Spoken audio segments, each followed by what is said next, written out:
Hey, my name's Ian Begley. You're watching the NBA Exchange with Dexter Henry.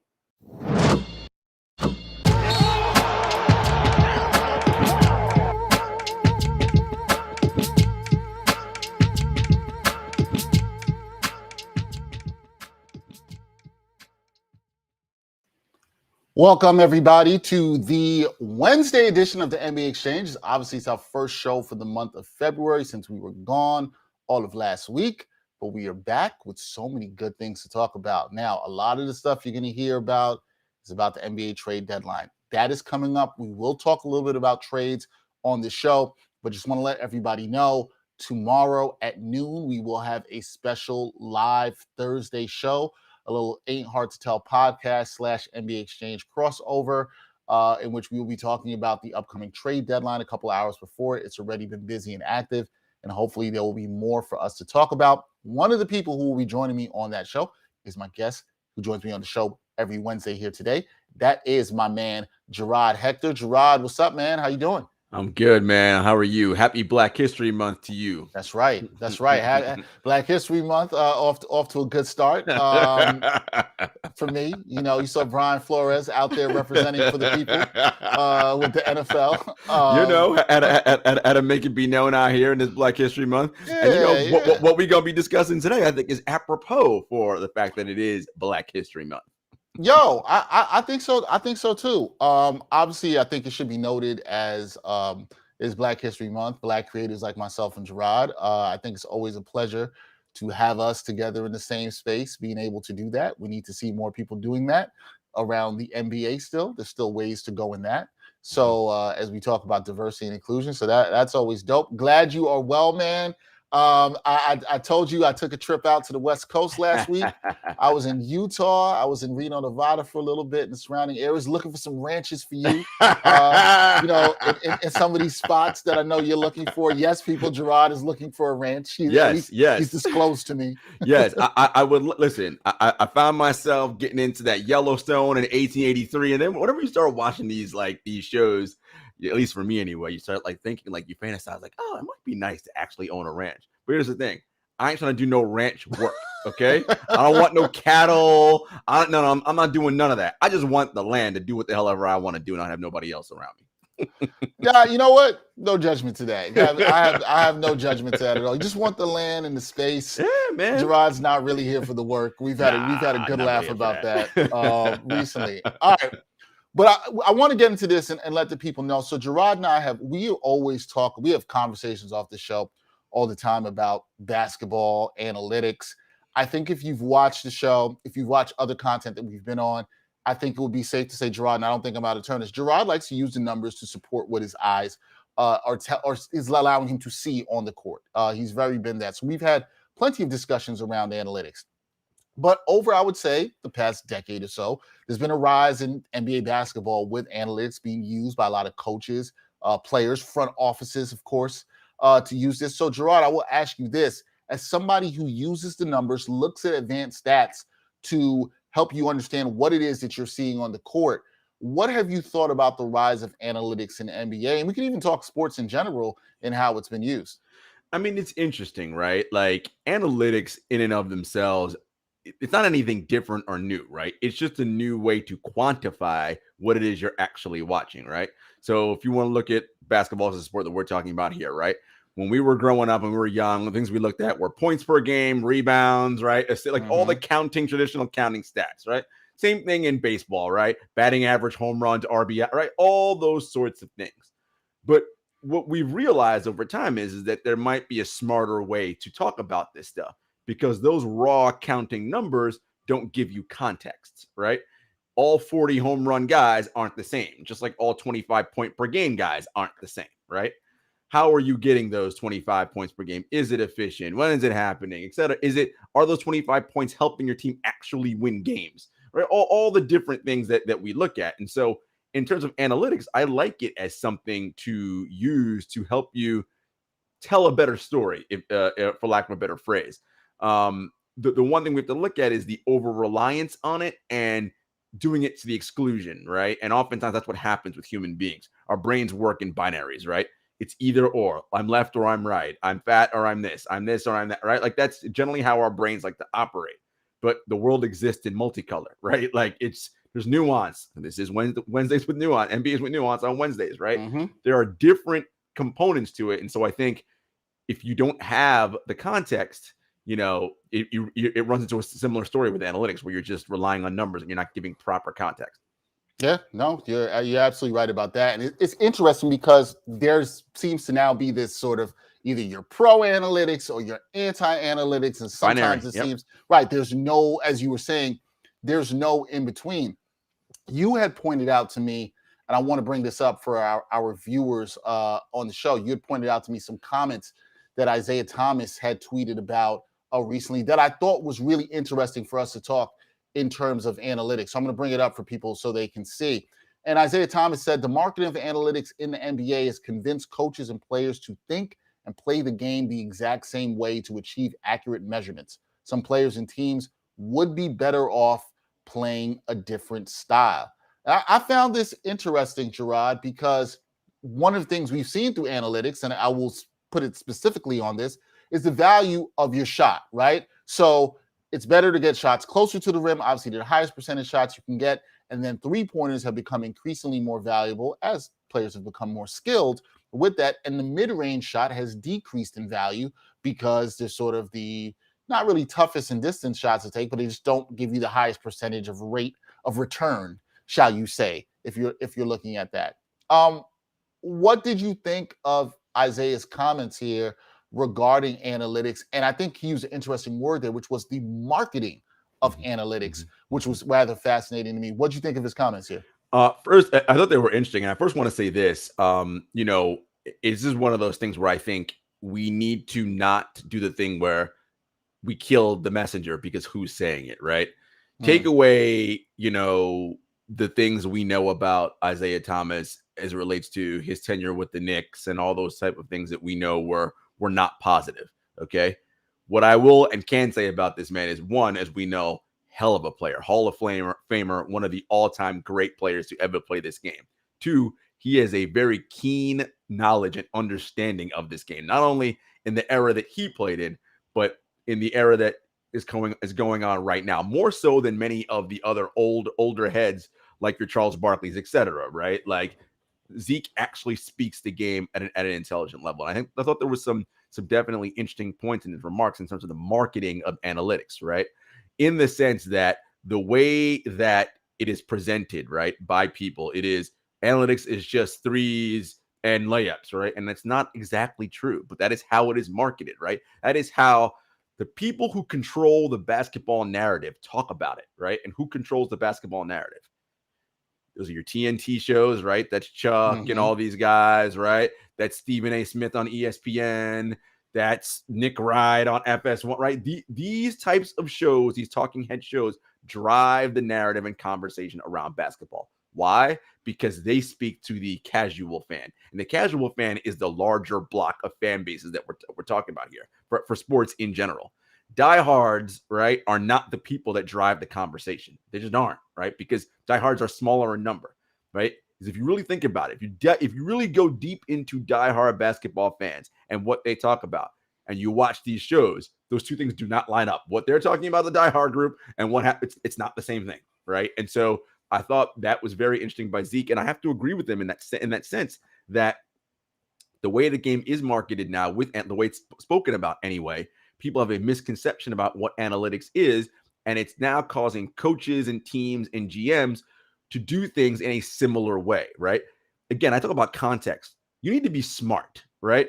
Yes, we know in a vacuum, or not even in a vacuum, in reality, the best shots to get are the ones that are closest to the rim, right? Because they're the easiest.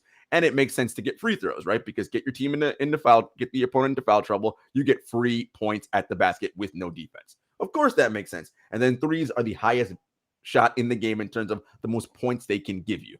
That's not rocket science. Like, get it. Makes sense.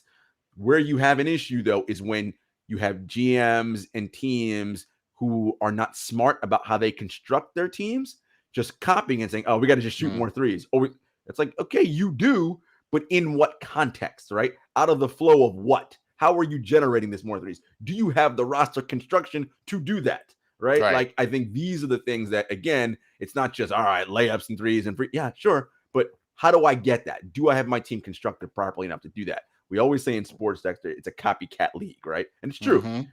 That happens all the time. When one team sees success in something, you all of a sudden see teams that come after them or in the following seasons trying to replicate, okay? But again, context matters. Do you have the personnel that can replicate? Or keeping in mind that layups, getting your opponent in foul trouble, and threes are the highest valued shots. Okay, I know that. Those are facts.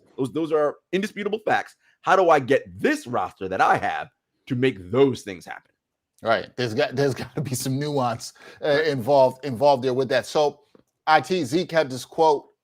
He was on the podcast on the boardroom with Kevin Durant, and he said, "Analytics may be good in society. Analytics in sports only makes everyone conform and act and think the same way. What makes champions, champions are is that when they have a different style playing against a different style." So I think that begs the question is, do too many NBA teams play the same way right now? And has everybody been going for, okay, let's get the high percentage twos, let's go high volume with threes? And as you noted, too many teams playing the same way, but ignoring the personnel. Yeah, I think we actually are seeing some diversity in offense, right? For instance, the way the Miami Heat play, right, is very different to the way that the Milwaukee Bucks play, right? Those are two teams that have varied offensive styles. Now, look, ultimately, what are you trying to do in basketball? Create mismatch and advantage, right?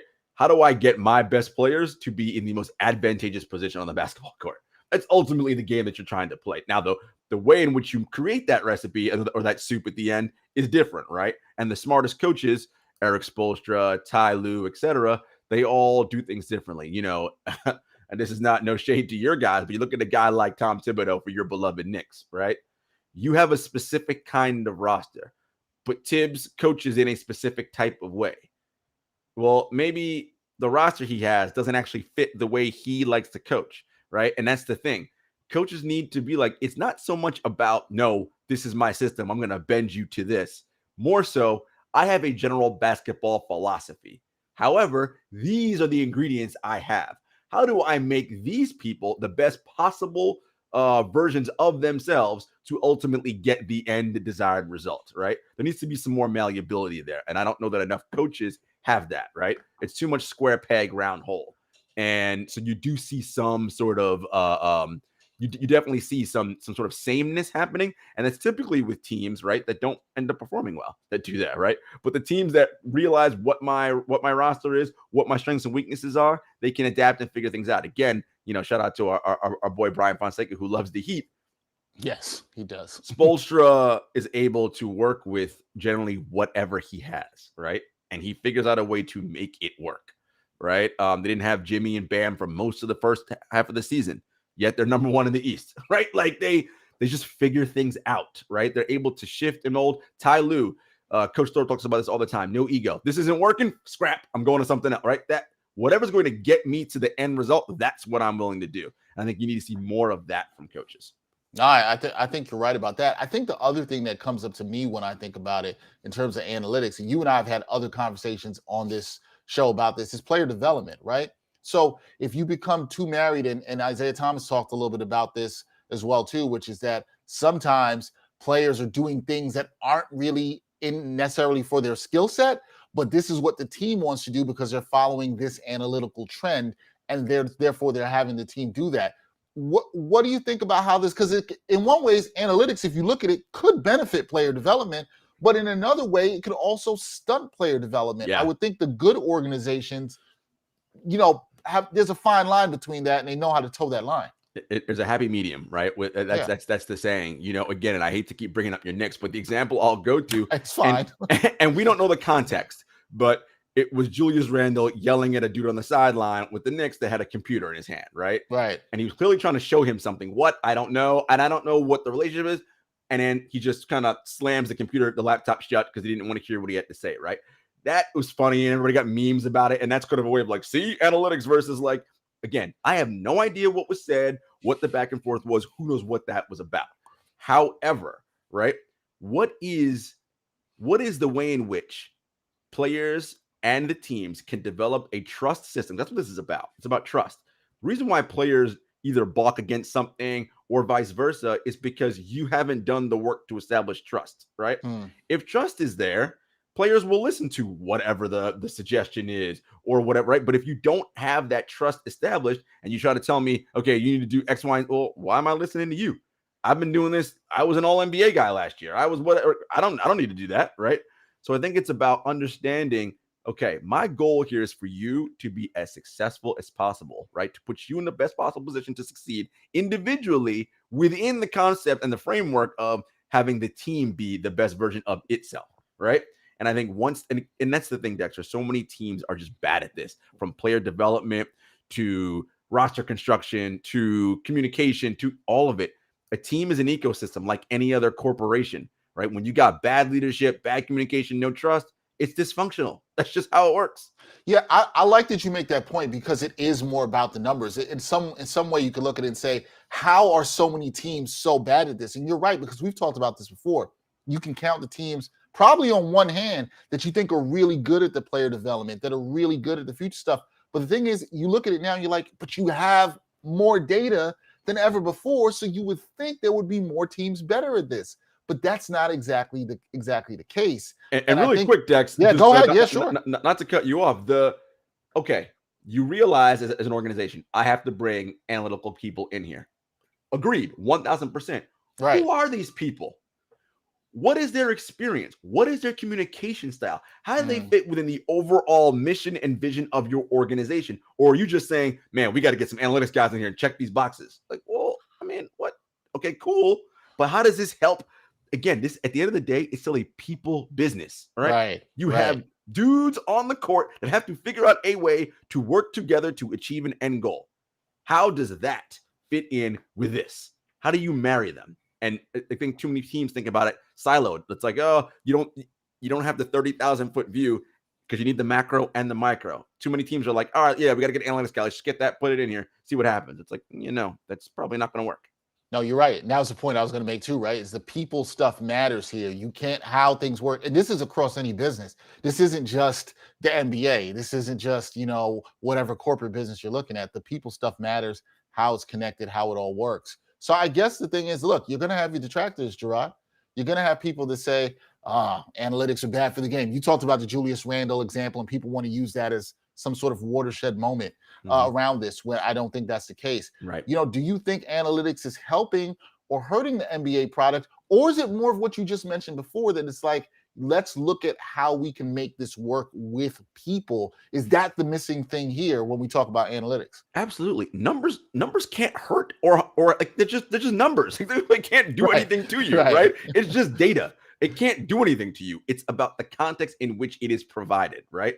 How am I explaining this data? How am I using it to overall make this product better, right? Ultimately, that's what the point is here. We have so much information at our tips now, and basketball fans are smarter than ever, and it's great. In my writing and the work I use, I love using analytics because it really helps distill and breaks things down. But Dex, as you know, there's always that human element and component that I always bring into it, right? Where it's like, okay, it's like, Jalen Rose said this in a New Yorker piece. Analytics are a tool in your overall toolbox to talk about this game, right? Right. It'd be like if you're trying to build a house and the only tool you use was a hammer. It's like, not that house probably ain't gonna be great, because while a hammer is very useful, you need a lot of other tools to finish that house, right? Like, so it's just about how do I use the data in front of me and the information? How do I provide it in a way that is not only digestible, but it makes sense and it tells the proper story that you're trying to tell, right? The one thing I use for analytics, and and Henry Abbott at True was someone who impressed this on me pretty early. It's like when I'm trying to figure this out, I have no preconceived notions about what the answer is, right? I'm just like, hey, I have a question. I think so-and-so is good at basketball. That's what my eyes tell me. I don't know, but it doesn't seem as though, player X is getting credit that he is. I wonder why that is. Let me go look and find out why, right? Oh, well, the numbers tell me this story, right? Like, so how do I reconcile that, right?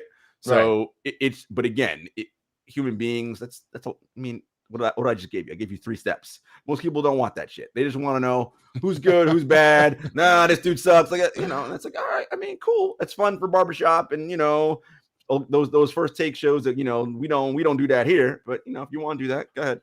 That's your thing, right? And it's like you don't have to knock the analytics if you're not going to try to look at it and use it to support what your eyes see. That's the point that I always rock with you on, and that's where I think it should be used. I mean, that's how I use it. Hey, I see this team playing harder on defense. Okay, I like this, but how is this working? You and I talked early in the season. This is random for people to know. I was starting to see some things. We know Jarod is a huge Jaren Jackson, Triple J fan, Jaren Jackson Jr. But I was starting to see some things with him that I liked in, I think this was late November, early December. And I started looking at some of the analytics in terms of, and particularly on the defensive end of the ball. A lot of times people just looked at rebounding rate, but I was looking at what his help defenses was, what was his assisted block rate, these kinds of things, and then the impact that was having on the Grizzlies defense. And we saw their adjusted defensive rating shoot up. As Jaren Jackson played better, they also played better. My point in saying that is look at how I looked at something from an individual standpoint with a player, how it correlated with the team, and then brought it back to what I was seeing from watching the Grizzlies on League Pass. And we all know that made Jarod very happy because now you can be like Jaren Jackson Jr. is that dude. Listen, I've been trying to tell y'all forever. Shouts to my guy Trip. Here's the other thing. It can work in the reverse, Dexter, right? Like you'll be watching a team and you're like, man, they seem to be working so hard on defense. But why they giving up so? And then you look at the numbers and you're like, well, that doesn't make any sense. Well, maybe it's fake hustle, right? Maybe what you're watching is fake hustle. They're not actually trying hard or whatever on defense, right? They're not, because what happens is they're out of position and not doing what they're supposed to be doing prior to, right? If their field goal percentage rate is high or whatever the case may be. So you have to, again, it's not just one or the other. It's how does this all fit within this stew that I'm making? Yeah, that is how it works. Now you talked about this. You talked about some teams that are breaking, sort of the mold and how it's being played. You mentioned the Heat. They're a team that does not play to the analytics, shall you say, not a heavy 3-point shooting team. They're not a poor 3-point shooting team, but they play a little bit more physical. They play a little bit more in the mid-range. They still value that. I think the Suns are another good example of this, right? The Suns have 2 of the best mid-range shooters in the game, and they thrive off of that, especially in the clutch. What are some teams you like that are giving you a little bit of diversity in the NBA right now? The one thing I'll add before I answer that question, Dexter, is about the mid-range. The other thing is like with people who are quote unquote anti-analytics, they say, well, analytics don't like the mid-range. Well, that isn't true. Analytics doesn't like the mid-range for the majority of people because a lot of people are bad at the mid-range. If you're a Chris Paul, Devin Booker, DeMar DeRozan, Chris Middleton, Kevin, y'all can shoot all the mid-rangers you want because you're excellent at that, right? Like it's not about, no, we don't like the mid-range. It's you who shoot 42% or whatever from the mid-range. It's like, but you're 38% from 3. It's like, well, in terms of expected value, why not just take the one step back and take the 3 instead, right? Because the chances of you making that shot are about the same as the long 2, and we'll get an extra point for it, right? Like that's the idea. So anyway, in terms of teams that are doing things a little bit differently, I love what I'm seeing from the Cleveland Cavaliers right now. Of course, everybody knows Evan Mobley. I talked about him. It's very rare that a rookie makes this kind of impact on a team because, the NBA is hard, man. Like, this is not an easy league to play in. Like, and he is a net positive in terms of estimated plus minus. And it's incredible. Like, defensively, we know what he is. He's the second coming, maybe. I don't know. He's really good. So you got him as a 7-footer. You got Jarrett Allen as a 7-footer. You got Lauri Markkanen as a 7-footer. I love the idea of bigs. And again, a shout out to our boy Brian, who I'm going to bring up here. Brian always gets on me because he's like, wow, you hate short people. I'm like, I don't hate short people. I was like, in the NBA, it's just that for me, the rim is still 10 feet above the ground. So size matters. And when your best players are small, and small is right because they're bigger, they're taller than the average human, but small in the NBA. Small in the NBA to me is 6'4" and under.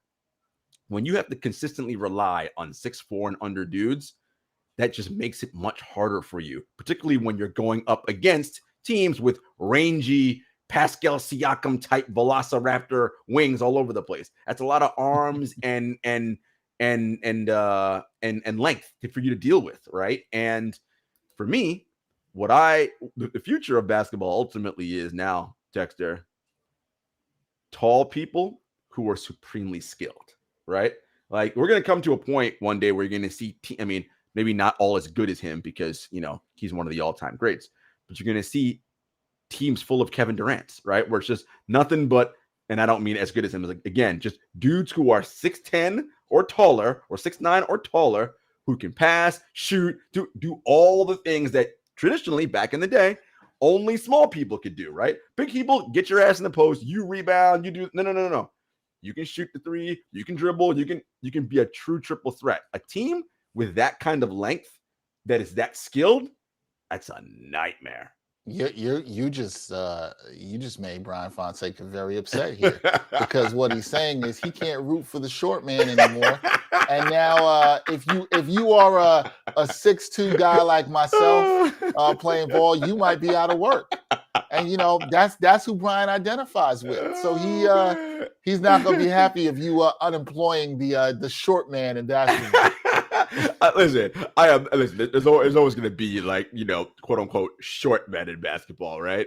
It's more, you get what I'm saying. It's more about teams that have the wing depth and that kind of size. They have such an advantage, right? You look at the last 15 NBA champions, right?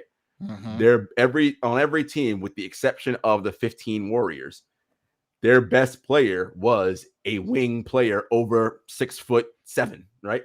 That's just, how can I tell you? That matters, right? Like, and so, when you have a league with giant men, right? Like your Joel Embiid, your Nikola Jokic's, Giannis, like, what can I tell you? Like, it doesn't help when you're going up against those guys if you're 6'2". Like that, you can have some inherent disadvantages. Right. As the league gets more skilled and taller players become more skilled, which is literally the evolution that we're seeing if you're watching basketball. Yes. It is not inconceivable, I think, to think in 7 to 10 years that you're going to see a team with a 7'2" center and a 6'10". Yes, a 6'10" starting point guard. That's not. That's not crazy. That's Ben Simmons and Joel Embiid. Right. Right. And with other guys around that are in the 6'8", 6'9" range. I'm saying even fully filled out around those two centerpieces. That is Joel Embiid and Ben Simmons. And I'm talking about a 6'10" point guard, guys that'll actually shoot. You're going to see that too. That is going to happen. You will definitely see that. You look at a guy like Scotty Barnes in Toronto, and then you look at Pascal Siakam. Jesus Christmas, right? Like between Siakam and Barnes alone, that's just nothing but wingspan, right? Like, and skill, right? They can shoot, they can pass, they can dribble. Well, I'm glad you brought up Toronto because when I think about them as one of these teams that are sort of breaking the mold, they're sort of ahead of the curve because if you look at what Nick Nurse has been doing, he's constantly playing, I put it this term, playing with length on the court. He's really been playing with length. Guys that are even 6'9", 6'10", that range you can handle, who are multi-skilled. He's really been doing that. And he still has a small guard, which, Brian Fonseca likes and Fred VanVleet, right? But he still plays with length in other positions. Think about this. You have teams that can put lineups out on the floor that 6'6" or 6'7" is their smallest person. So it's when they quote unquote go small, but their tall people have switchability. They can switch out onto smaller. What an advantage you have, right? Think about those elite Warrior teams, right? Yes, I know Curry's 6'4", but let's assume they had to put someone else in Curry's spot who's going to be 6'5". You got Draymond, you got Clay, you got KD, you got Iguodala, you got Sean Livingston, right? Let's say those are your five. For whatever reason, they had to. Oh man, everybody is just arms and length and wingspan out there. We switch in 1 through 5. What you gonna do? Yeah, it's a problem. And as a league becomes more skilled, you got to have players that can switch 1 through 5, and that's something. You don't need the numbers to tell you that. Right. You can just see in terms of the skill to tell you how that's going to go. So good discussion on analytics. Let's talk a little bit about, I wanted to talk about trades because we're going to talk a lot about that tomorrow. But I wanted to talk about 3 trades that have already happened, in particular, how they relate to teams that are rebuilding. Jarod and I have talked on previous episodes about how hard it is to build a team, how hard it is to do good, consistent roster construction. I think sometimes that's lost on fans. I really do. I was talking to some fans the other day. I was like, well, why can't this happen with this team or what? And it's like, it's not all that easy. But Dex, it's what I refer to as, but that's my dad's way of thinking about things. I'll talk to him. Oh man, the Knicks. Why don't they just? I'm like, Dad, what do you think? You can't just trade people. Like, tomorrow, get rid of this guy, and get this guy. I'm like, how? It doesn't work like that. How? That's not how this game works. There is a salary cap. There are these other things that are going on. I don't think people. I think, and this is something I think we should think about tomorrow as the trade deadline approaches. Is it's hard to make deals. It is hard to change your team and still be good in season. Yeah. That is another thing. People always just make this deal. Guys, this isn't 2K. As Jarod said earlier in this show, there's a people part to this stuff. That stuff matters. Mm-hmm. And, in 2K, when you trade somebody, you make in-season trade, don't account for their feelings. I know they have some stuff. People will be like, Dexter, they have the morale stuff in there. Yes, but it's an algorithm in a video game, which I love, and I think it makes it semi-realistic. Right. But in reality, this is not what it is. Okay. Look really quickly. Look at what's going on in Brooklyn right now. James Harden is pissed at Kyrie Irving. Pissed all the way off. And has a right to be. Homeboy decided, I ain't getting this vaccine, so I'm only playing part-time. He's like, well, what? I ain't signed up for this. So his whole countenance and a feeling about everything is drawn in and sunk in and sullen and way down. You don't think that has any impact on this team right now? Mm-hmm. Oh, by the way, they've lost 9 straight. Right? 9 straight. Yes, I know Kevin Durant's also not playing. I get all that. But, homie took 4 shots on the road in Sacramento a couple weeks ago. 4. Yep. James Harden. This stuff matters, man. Yeah, it does. And we're going to get into that a lot more tomorrow. James Harden, who's also not played in 7 of the last 9 games for the Nets during this losing streak. Just saying, this stuff matters. I'm not saying something's happening. I'm just saying, just look and see. Just look and see. You can say, okay. There's some teams I think you would look around the league and say, all right, we don't know what they're doing. They might need to rebuild. They should be trying to rebuild. I think one of those teams we thought about for a long time is the Indiana Pacers. And they had been rumored months ago they were going to start selling guys off. They did. They got one of these. Well, 2. We're going to get to 2. They traded Caris LeVert to the Cavaliers. Cavaliers added some more scoring that they needed at the guard position. They needed desperately. And the Pacers, are able to get some picks in return for LeVert. What do you think about what the Pacers are doing in terms of their rebuilding job? They also traded Domantas Sabonis, which we'll get into as well, too. What do you think about what they're doing in their stage of rebuilding right now? I would like to point out that, everyone was so sure that Nate McCollum was the problem in Indiana. Well, you got rid of Nate and you hired Nate Bjorkgren. That didn't go so well. He had a mutiny in the locker room. The great Rick Carlisle, who, by the way, I'm not saying Rick Carlisle is not a great coach. He is one of the best coaches in the NBA. Great Rick Carlisle, same roster, having issues. Now has to make trades. Just going to say maybe the roster was the problem. Okay. That aside, it is clear that they are in rebuild mode, right? They said that they had to split up the Sabonis-Turner big man duo. Well, they probably wanted to do both, to be honest. But with Turner being injured, it makes it, damn near impossible to trade him right now. So that probably won't happen until the summertime on draft day or something like that. So they got picks back for Sabonis. They moved Holiday and Jeremy Lamb out of here. Brought in Tyrese Halliburton, right? Which, nice for them. And again, draft picks, as you mentioned. I think it's rebuild time, right? They're really going to see, and that the draft over the next couple of years is going to have some depth to it. I just think that their plan is let's rebuild through the draft because look, Indiana ain't a free agent destination. So they're not going to swing and get any of these big time dudes, or the only thing they could potentially do is if they could keep accumulating draft capital like Oklahoma City, they can then move those pieces for an already established player, right? Superstar type of player that's under a max deal that a team may want to get off of because he's already locked on a contract. That's the other way that markets that aren't attractive can get superstars, right? We saw Oklahoma City do this in the past. While they won't come here as free agents, all this capital we amass, we can move that to a team and get someone already under contract locked up for 3 years or what have you. Yeah, I mean, that's what I'm sure they did like to do. I think it's going to be interesting to see what else they do going forward. If they move Miles Turner, they can't trade Brogdon. If they're going to in the future, they got Halliburton, which is a nice young piece. They have Duarte on this team. So there's some decent young pieces. What they will do going forward will be interesting. You also mentioned the Kings. They're the people who got Domantas Sabonis. They traded Domantas Sabonis. But I don't know about you, man. This trade, I'm still like, what are the Kings doing? What is the plan here? Like, are they rebuilding or what are they going for? Domantas Sabonis, getting him now where he is at the age of 25, seems like a move you're trying to do when you're trying to win now. Except what are the Kings winning?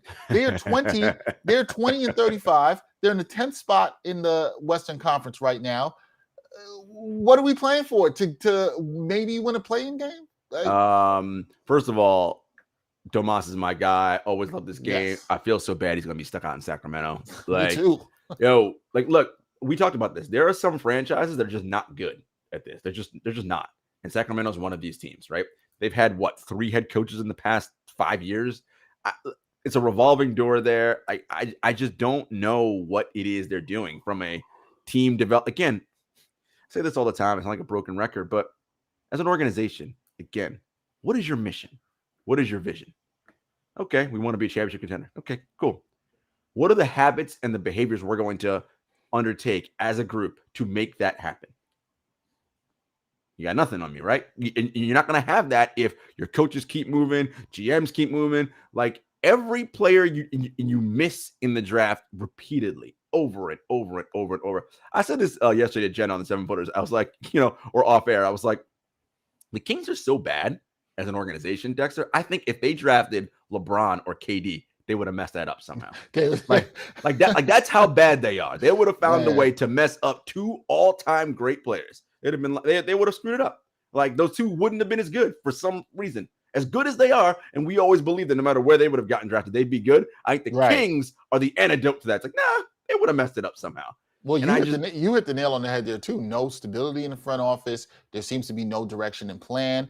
There are other organizations who I've seen rebuild and doing things, and I'm like, at least I feel like I know what their plan is. Like Indiana, we just mentioned. I think we can see what their plan is. I have no idea what the Kings are doing here. I mean, look, Vivek wants to get some play-in money. So right now they are 3 games behind the Pelicans for the last spot in the play-in. So they go on a little run with De'Aaron Fox, which, by the way, are we sure De'Aaron Fox is going to be good? Listen, anyway. I was talking with somebody who wants him badly to be traded to the Knicks, to which I was like, I don't think that's a good move. I'm not high on De'Aaron Fox. I never have been. He is shooting the lowest 3-point percentage of his career. I know he's been hurt right now. He's an average playmaker at best. No. Would De'Aaron Fox? I would have kept Halliburton. Halliburton was balling. Would De'Aaron Fox have be a better player if he was drafted by San Antonio? You know what? That's a great point. I'm willing to bet yes. Okay. That's what I'll say. Okay. And yes. The challenge for you as a Knicks fan is the Knicks have not shown they're great at player development. So if they have, what are they going to do with De'Aaron Fox? Yes. I will say this, that I say in recent, great is a good word. I'd say in recent, they've shown that they've been competent at it, right? They've drafted some decent players. Drafted some good guys. Yeah. Barrett seems to be coming along quickly, kind of regressed this year. Grimes seems to be developing pretty decently, but they haven't been great. It's better than Sacramento, though. I mean, but the bar is really low. I was gonna say, your bar is way low. But no, it Sacramento. So yeah, Vivek wants to get into the play-in. He wants to get some of that money. Look, these owners, I've talked about this with you before. Over the last 2 seasons, they've lost money, man. Sponsorship money, ticket revenue, gate revenue, all that because of COVID, etc. So these people are trying to get into the play-in however the hell they can, so they can recoup and get some of that money. And the thing about the play-in is, depending on where you are, 10 or 9 or 8, all you got to do is win 1 game, maybe 2, right? Anybody can get hot and win 2 games, right? So you have those 2 games. Then you get into the playoffs. You're guaranteed minimum 2 home games. Guess what? That's revenue. That's, these guys are trying to recoup it any way they can. I understand that, but they know they're the Kings. I mean, look, they know they're the Kings. That's all I'm saying. I ain't crying no poverty blues for no billionaires. Like, whatever. I hear you. Y'all straight. Yeah, we watch enough Billions in succession to know that here. Exactly. You brought up the Pelicans. They acquired CJ McCollum. The Blazers trade CJ McCollum, another team that is rebuilding and seems to have finally embraced the rebuild. But the question I would ask you, Jarod, is, are they really? Because should they fully blow this up? Should they trade Dame and really go all in on the rebuild, because Adrian Wojnarowski came out with a report saying they are trying to still build around Dame and acquire, this is quote, I hope I'm not misquoting here, high-end talent. And my question was like, where's that coming from? Shout out to Woj for being the PR for the Blazers, by the way, Yes. because that's exactly where that's coming from. Look, first of all, are we sure that what the future state of the Portland Trailblazers is? And what I mean by that is, does Jody Allen want to keep this team, or is he trying to sell it? That's my first question. We don't know. That's my first question. Secondly, Joe Cronin took over for Neil O'Shea. We know about all the issues that was going on there in terms of the workplace, so they're still reeling from that. Portland is no hotbed free agency destination, and that is even with Damian Lillard being there. And this is no shade or no slight to Dame, but if you are a high price a free agent, and you're one of the elite players in the league, do you want to tie yourself to a player coming off major injury, who's already started to show decline again? And shouts to our boy Brian, who's on the small side. Is that what you want to pin your hopes to? Right. I would say no. I think there's rebuilds and then there's rebuilds, Jarod. Right. And I think sometimes you have to know when you need to go all in on this. And I think the Blazers in one of those situations just go all in, just tear it all. And I love Anthony Simons. I think the injuries to McCollum and Lillard were great in his development, right? Right. But if they're putting this face out here that we're gonna rebuild around Dame and with Simon, so Dame and Simons is CJ and Dame 2.0, is it not? Right. I mean, you have another small backcourt partner, right, who hasn't shown a propensity to play elite level defense. Okay. And then, Dame came out today, I think, or yesterday, and said, my heart is still with Portland. It's like, dude, can you just not say that anymore? Like, I get it. You don't want to be the bad guy. You love Portland. Like, Portland, honestly, we're at a stage now where Dame has to know you're not winning any championships there. This is not happening. Both you guys, let's just break up. We'll try to get you to the best possible place you can go, which will give us in return as much value as we can get back. So we get what we want, you get what you want, everybody moves on, and we keep this thing rolling. Yeah, I think that would be best. I happen to agree with you. Couple things real quick. Your team, the Lakers. My team. or it should be our man Jamal Murphy, his team. But sources are saying the Lakers are feeling urgency, Jarod. Urgency to make changes as the deadline nears. And there's really only one question around this to me. Well, not from me, to GM LeBron. How? How is this happening? And it's like, of course you're urgent to make changes. How's this happening? The response I have is for who and for what? Right? Like that those are the questions. For who and for what? Look, Shaq said this last night on TNT when they were going to break. He heard from a source deep within the organization that the Lakers are happy with where they are, and they'd much rather play Phoenix than Golden State in round 1 of the playoffs. Man, let me just hit y'all to some game really quick. 538 Sports website. Give the Lakers right now a 34% chance of making the playoffs. Okay? Just making the playoffs. They are projected to finish with a sub 500 record. Look, I don't know. Listen, I'm not out here saying Shaq didn't hear anything. I'm going to take him at his word, and there's a source that said that. I'm like, listen, y'all shouldn't be worried about playing Phoenix, or worry about, are you going to even get out of the play-in? Okay? That's what you need to be concerned with. Are you going to make it out of the play-in? Now, look, I get it. You're going to tell me you're right, but they got LeBron and AD. Okay, that's true.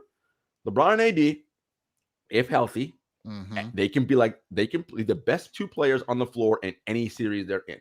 Sure. However, health is something we can't guarantee that, right? The biggest predictor of future injury is previous injury.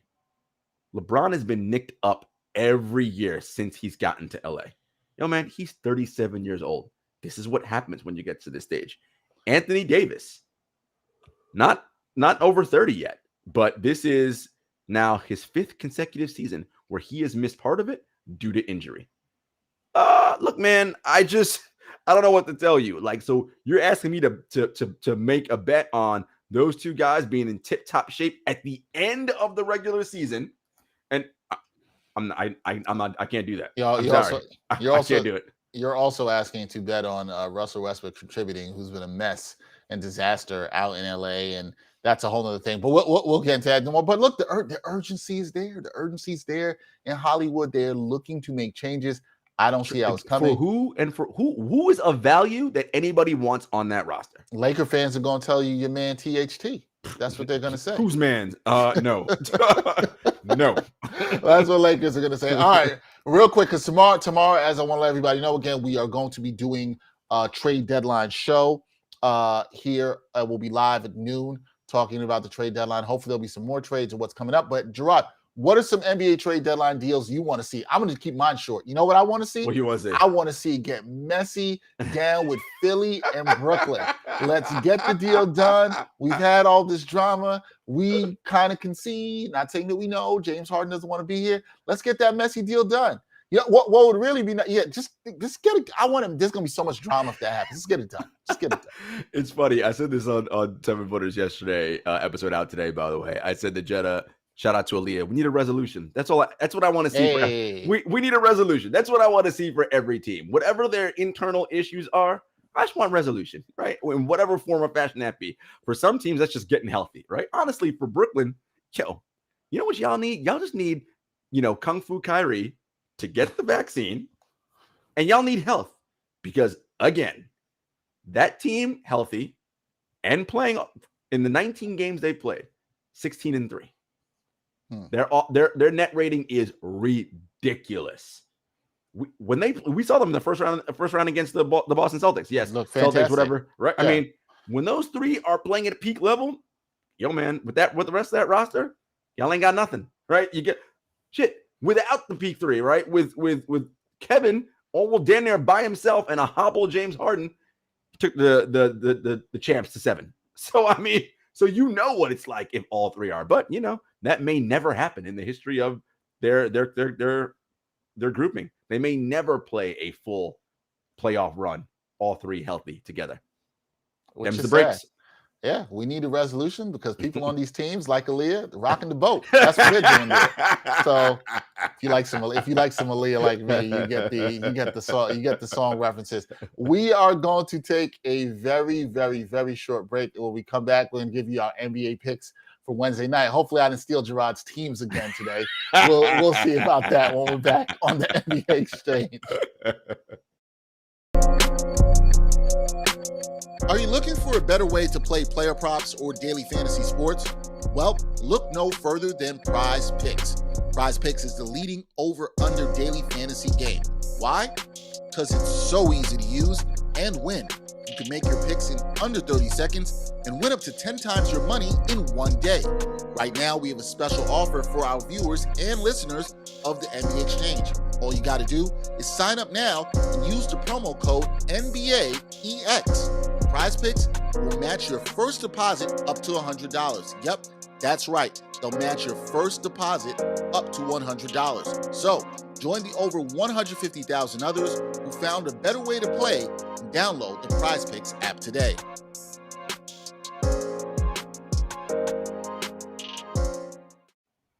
NBA Picks time. Dexter Henry and Jarod Hector here with you. Thank you for joining us.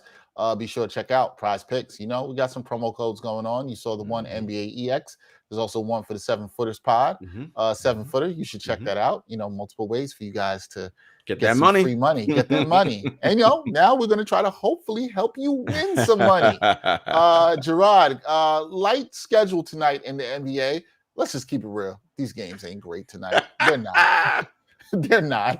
They're not great at all with these games tonight. The games are so bad. I'm going to take one. I might actually take the Lakers for all I know. That's how you know it's bad. That's how you know it ain't bad. That also should tell you the Lakers are probably playing somebody that I believe is worse than them. So there you go. Jarod, what's your first game you got tonight? I'm looking at the Chicago Bulls at the Charlotte Hornets. The Bulls are 1.5-point favorites. Over-under set at 236.5. Look, the Hornets loses a 5 straight. They kind of got to get themselves on the right track. I'm going with the money line here. Hornets plus 105. I like them to come out on top.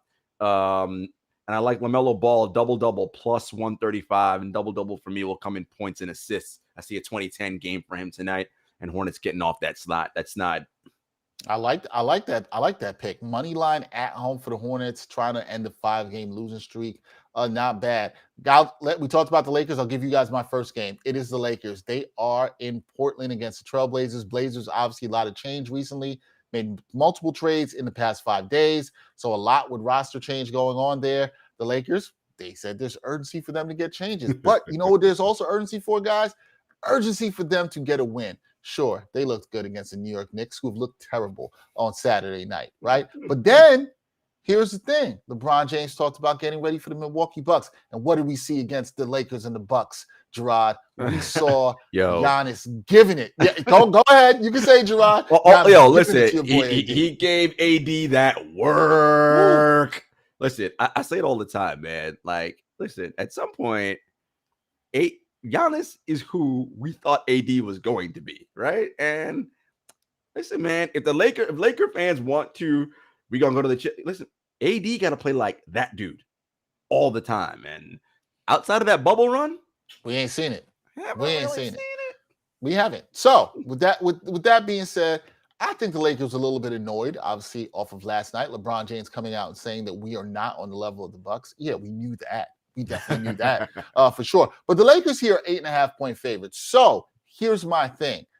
I like the Lakers here. I think if you're really confident in them winning, which I am, but you can't really be confident in anything with Lakers these days, touch the money line here. But if you want to play the points, see, 8.5, a little too much for me. This is where I like to go for an alternative spread or look. Go down to, minus 6.5. You can look at different sports books and you'll find something around, minus 140 for the odds on there. Just go down 2 points, play it safe, maybe throw some money in there. Give me the Lakers. I'd look to go down to minus 6.5 on this with an alternative spread, and I'll take the Lakers because, I don't trust them, and the Lakers be Lakering right now, and that's not good. And I used to say that about the Clippers. So I don't know what's happening. According to 538, the Clippers and the Minnesota Timberwolves are projected to finish with a better record than your Los Angeles Lakers. My Los Angeles Lakers. Okay. That's not good. That's not good. The Lakers were at 34% to make the playoffs, you said, according to 538. To make the playoffs. And the Timberwolves and the Clippers, who shout out to Ty Lue's done an amazing coaching job this year, they are projected to finish higher. Amazing. Speaking of those Timber puppies. There we go. I'm going, look at me and listen, this is a late game, and this is where the degenerates be hanging out. Timberwolves at Sacramento Kings. The Wolves are minus 9.5-point favorites. By the way, your Minnesota Timberwolves 29-25 in the 7th spot in the Western Conference, Dexter. A game behind the Denver Nuggets at 6. Man. I'm not saying. Oh, here we go. I'm just saying. We go. Are you becoming a Timber Puppies believer? And you tried to put the team on me saying my Timber Puppies. Like, let's not go there. Let's not go there. Are you becoming a believer? Listen, I wouldn't say I'm a believer, but I'm gonna say that Timberwolves making the playoffs. Listen, they got the talent too, right? Cat, Ant Edwards, D'Angelo Russell, Naz Reid. They got some guys. Malik Beasley. They got some dudes. They can do some things. So I mean, you got some belief there. Do you believe they'll win by 10 or more points tonight? I actually do, because this is the second game in a row they played Sacramento. They blew them out last night, back to back. I see them winning by 10 again tonight, and I'm taking the over at 234.5. Bang that over, and Wolves in a blowout over those hapless Kangs tonight. Okay. I'm a little nervous with that. Them getting 10 or more, but the Kings. We talked about the Kings there. Kings are the 29th team in the NBA in adjusted defensive rating. They are atrocious. They are pretty bad, and anybody can put up points on them. I think that's a good bet, and I like that. What's the over 234.5? I like that. Over 234.5. Bang that over. All right, last game for us. Got the Golden State Warriors at the Utah Jazz. Now, I think most times you should be excited for this matchup. People would be excited. Okay, Golden State, Jazz need to show something. They won a close game. I think it was 92-90 last month. The Warriors won. The Jazz, we know their issues on perimeter defense. And then guess who's not playing? Jarod's boy, the Stifle Tower, Rudy Gobert, not playing. We saw when the Knicks lost this game because they're the Knicks, but you saw Mitchell Robinson carve him up, getting 20-plus rebounds, scoring in the paint. Knicks were able to do whatever they want. And a better team like the Warriors, you mean me to think that they won't do that? Yeah. I like the Warriors here. The Warriors are road underdogs here at +2.5. Sorry, can't do it. Don't believe in the Jazz. The Warriors know how to score. Klay is starting to play more minutes. He played 30+ the other night. He's looking good. Steph's looking good. I know there's no Draymond, but give me the Warriors plus the points. I think this is a fantastic bet. I do not see how the Jazz, with their poor defensive issues, without their best defensive player, who Jarod has been saying, y'all don't put the respect on his name for what he can do and his value on the court. Well, you'll see it tonight. Put your money on the Warriors +2.5 on the road. I think this is a fantastic bet. That's a good bet. Also, Warriors, Draymond hasn't played in, I don't know, what, almost 3 weeks now, maybe a month? About that, yep. 9-1 in their last 10. So they're still rolling. Now, Yep. don't lose your mind, because if the Warriors want to win the title, they are not going to win without Draymond Green, right? They need Draymond when it comes to the postseason, but they're rolling right now. Look, Golden State and the Phoenix Suns, to me, they're here, then there's a gap, and then it's a bunch of other teams, and then another fall down in a gap. But they are the class of the NBA right now. I thought you were going to say something more inspiring, like the Golden State Warriors and the Suns are here, and the Knicks are right here. I thought that's where we were going. I mean, I was going to say anybody. I was going to say Grizzlies. I mean, if I was going to say anybody, here we go. I would put the Grizzlies. Go. Shout out to the Memphis Grizzlies, by the way, number 3 in the NBA. Somebody get this guy in a flight to Memphis. Get this guy in a flight to Memphis. Yep, Beale Street, baby, making it happen. There you go. Get him on Beale Street. Get him a couple of bottles of wine and sit down with his boy Triple J and John. Hey man, we gonna do it. Make it happen. Love it. Let's make it happen. All right, that's all for this edition of the NBA Exchange. We encourage you to continue to support us in all the ways you do. As I said, tomorrow live show, special show. Jarod will be rocking with me. Jamal Murphy will be with us. Also, our boy Brian Fonseca, who will be crying over the fact that CJ McCollum got traded and nobody loves the small guards out here. I'm sure he'll have a lot to say. And you know, Jarod, we're going to talk about whether we think the Grizzlies should make a deal tomorrow, if they have, whether Brian's Miami Heat should make a deal, what should the Knicks do, will the Nets, all this stuff. There'll be a lot going on at noon. I'm sure we'll be 3 hours before the deadline. I'm excited to talk about it. It's going to be a lot of drama, Jarod. It's going to be a lot. Sir. Yes, and sir. You know what? Maybe tomorrow, just maybe tomorrow, we still might not even do hot takes. That's how we roll here. Yeah, we're still going to bring you the nuance on a Thursday. That's how we gave you an hour-long show, and there wasn't one single hot take in here. You see that, people? It can be done. You can do that. It's possible, man. It's possible. Y'all just got to believe that you got can accept and want the nuance too. You can do it, man. You can accept the nuance. That's my man, Jarod Hector. As usual, check him out, 7 Footers Podcast. Check him out on True Hoop. Friday, do the Bring It In. Mm-hmm. Everybody's on there. Check that out as well, too. And you can see him tomorrow. We'll be right back at noon to talk some trade deadline and a whole bunch of other stuff. For Jarod Hector, I'm Dexter Henry. Till next time, y'all. Peace.